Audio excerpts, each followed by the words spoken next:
What's the meaning of aft? Aft.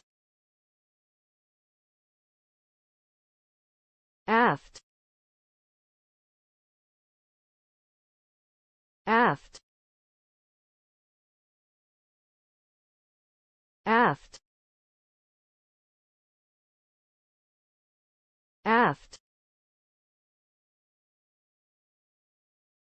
Aft is a nautical term used to refer to the rear section of a ship or boat. It is often used to describe the direction behind the vessel or the area towards the stern. This term is commonly used by sailors and seamen to communicate with each other while working on board a ship. Knowing the meaning of aft is important for safe navigation and efficient communication on board a vessel. Overall, aft is a critical nautical term that helps sailors navigate and communicate effectively while at sea.